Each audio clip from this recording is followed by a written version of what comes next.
Hi, I'm Nola, and welcome to Costume Trek. Today, we are in the beautiful Cedar City, Utah, at the Utah Shakespeare Festival.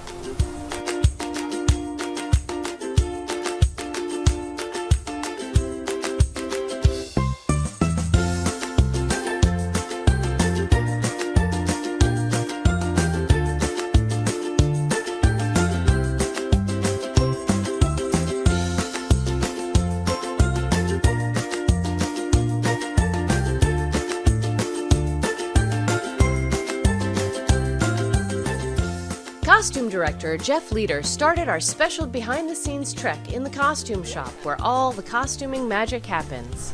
Because we're in the middle of nowhere here, I mean Cedar City's 50 miles from anywhere, we stock up things in bulk so that we have what we need when we need it rather than having to ship it in. Oh, it's so beautiful and organized. And buying zippers in quantity is cheaper than buying them one at a time at the fabric store. They're all out right now because they have evening calls, afternoon evening calls for shows, but there were, I think, 12 or 13 people working in here on wigs and mustaches and sideburns. Because the actors play several roles, they have to, they can't wear their own facial hair, they peel it off and change character. So, how many actors do you have in the shows? I think the acting company number's about 60. 60? I think, yeah. Wow, that doesn't seem like very much when you're talking about 6 shows. They're in rep. Most actors are in 2 or 3 shows. Right. They do 8 performances a week on average, and so they might do 4. If they're doing indoor shows, they do 4 and 4, or if they're doing outdoor shows, they do 2 of Shakespeare in Love, 2 of Romeo and Juliet, and 2 of As You Liked It. So this is the craft area. We have 2 craft areas, and we kind of have this be millinery and jewelry, and then next door is leather and armor and metalworking. And then here's Gail. Gail, I found your posse here. Found the posse. Yeah. Hey, hi posse. They're filming a documentary. We were then led into the backstage storage area, through some doors, and into utter darkness to find...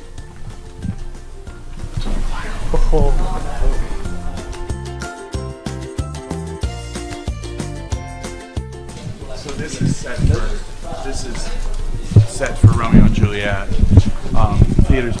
This is the second season we've used the theater. It's similar to the old theater across the street, the wooden globe-style theater. It seats, I think, a little over 800, and there's only 13 rows, so you're really close. You're really close. Actors love performing here. Audiences love it because of the intimacy and how it kind of wraps around.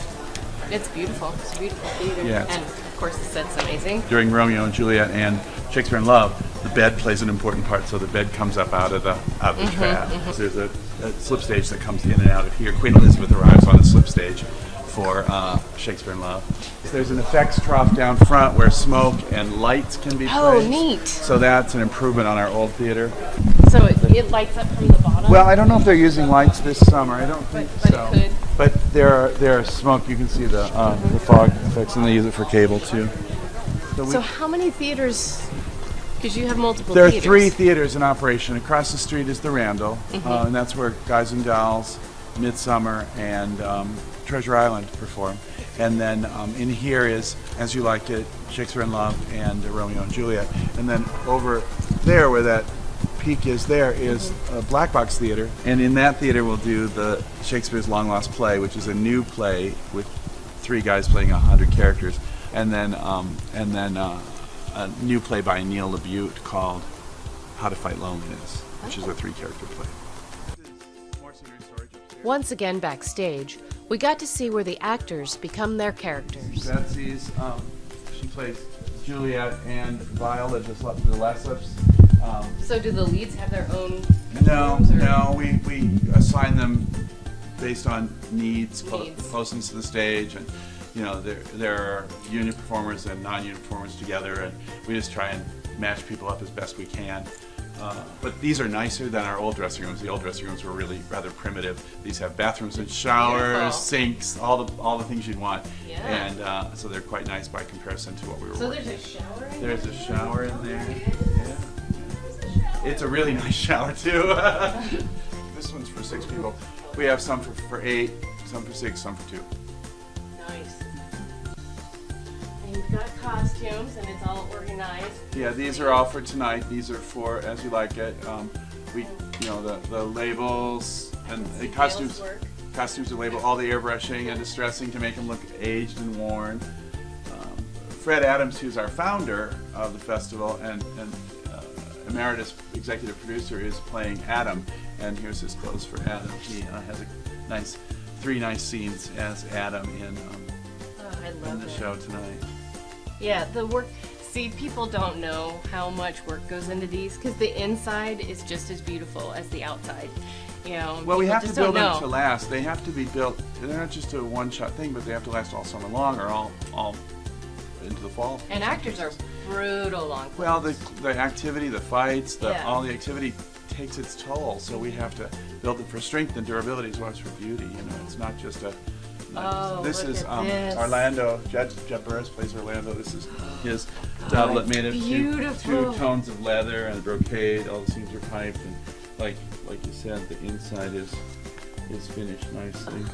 It's gorgeous. Has to hold up.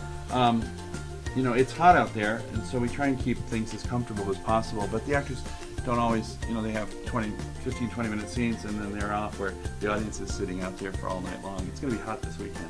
We wash the tights, petticoats, t-shirts, all the parts that touch their skin. We launder between each performance, and right here. And so we keep things clean that way, and then dry clean as necessary. Right. Oh, and he's got his cape. Gorgeous stuff.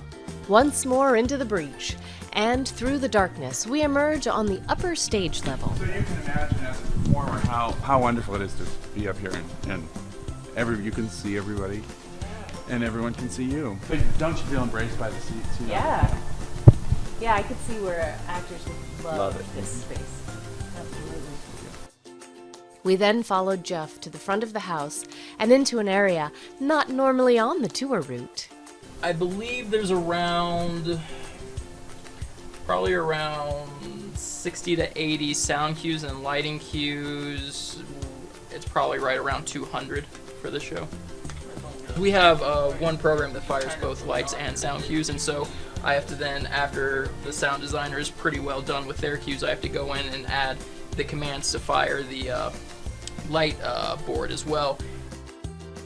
We goofed around for a minute with the bard himself. Then reminisced for a few minutes in the Hall of Actors. This picture is Monica Bell, Rosemary Meehan worked here. She designed that show. Yeah, because that's the book that I use as the textbook in my costume design class. Oh, wow. I recognize him. That's Tony Amendola. He's been in Star Trek and a bunch of movies. This guy, you might recognize, Ty Burrell from Modern Family and from Muppet Movie and what else? We've got an Orange Juice commercial. But sadly, our tour had to come to a close. Thank you once again, Jeff. This is Jeff Leader. He is the costume director. He's the costume director at the Utah Shakespeare Festival, and he's just given us a wonderful behind-the-scenes tour of the festival. Thanks again, Jeff. Thank you for coming. Come to visit us in Cedar City, Utah. Perfect. Great. If you liked what you saw, subscribe. If you don't like what you saw, subscribe anyway, and tell us below what we could do to make it better. See you next time on Costume Trek.